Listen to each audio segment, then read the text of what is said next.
Bonjour les sentinelles, j'espère que je vous trouve en parfaite santé ce matin. Je suis votre sœur Inès. Le titre de notre exhortation ce jour, c'est Comme Naaman. Nous sommes dans le livre de 2 Rois chapitre 5 et je lis dans la version Louis II. Alors Naaman dit, puisque tu refuses, permets que l'on donne de la terre à ton serviteur, une charge de 2 mulets, car ton serviteur ne veut plus offrir à d'autres dieux ni holocauste ni sacrifice. Il n'en offrira qu'à l'Éternel. Voici toutefois ce que je prie l'Éternel de pardonner à ton serviteur. Quand mon maître entre dans la maison de Rimon pour s'y prosterner et qu'il s'appuie sur ma main, je me prosterne aussi dans la maison de Rimon. Veuille l'Éternel pardonner à ton serviteur lorsque je me prosternerai dans la maison de Rimon. Élisée lui dit, va en paix. J'ai fredonné un cantique pour célébrer l'amour et la bonté de Dieu après avoir lu ce court passage, bien-aimé. C'est vraiment que Dieu est bon et en dehors de lui, il n'y en a point de pareil.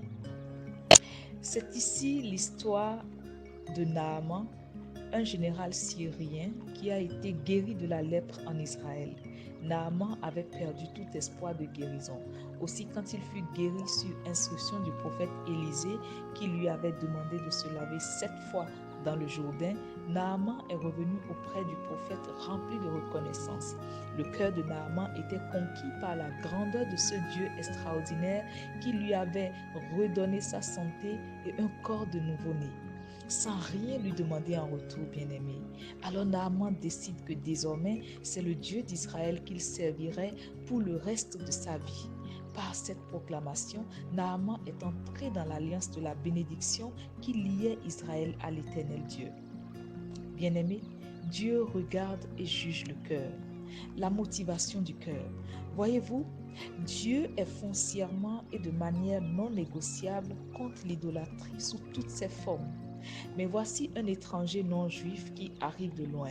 Il décide de l'adorer et entre en alliance avec lui.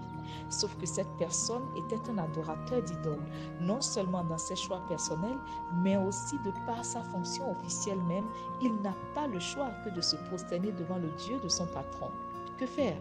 Naaman se proclame tout de suite devant Dieu et son serviteur Élisée. Il dit, désormais, l'Éternel est mon Dieu. C'est définitif. Son choix personnel était fait.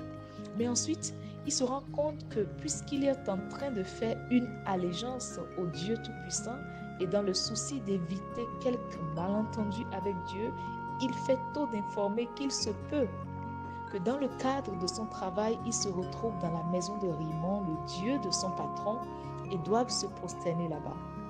Alors il plaide en même temps devant Dieu. Sache que ce que je ferai désormais là-bas, Dieu, ne signifie absolument plus rien pour moi, car mon cœur est attaché à toi à 100%, Dieu éternel. Alors la réponse du serviteur de Dieu est nette. Il dit, Dieu t'accorde sa paix. C'est faux, bien-aimé. Voyez-vous, je crois que ce passage devrait être une consolation pour toutes les personnes qui traversent des luttes intérieures à cause de certaines situations qu'elles sont contraintes de vivre dans le cadre de leurs activités professionnelles et qui, à première vue, est contraire à la parole de Dieu. L'histoire de Naaman nous enseigne qu'il ne faut pas porter ce poids tout seul, mes amis, mais qu'il faut absolument et avec assurance amener ce dossier devant le Seigneur pour lui dire, Père, voici la situation et voici mon cœur. Que décides-tu? La paix de Dieu est la première garantie que nous recevons de Dieu lorsque nous amenons à lui nos préoccupations, quelles qu'elles soient, bien-aimées. Alors, est-ce que vous êtes obligé de travailler dimanche aux heures du culte? Portez votre situation devant le Seigneur. Vous êtes passionné de Christ, mais les règles de votre institution interdisent qu'on parle ouvertement de sa foi. Portez-le devant le Seigneur. Votre cadre professionnel semble-t-il s'opposer à votre vie de foi? Plus d'inquiétude, bien-aimé. Faites comme Naaman. Allons-y vers le Seigneur. Bien-aimé, il t'aidera absolument. Je le crois que ce post t'a béni et parce que c'est le cas, je vous invite aussi en retour à bénir quelqu'un d'autre en le lui partageant. Retrouvons-nous encore très bientôt sur les Sentinelles pour de nouvelles exhortations. Demeurons bénis, Sœur Inès.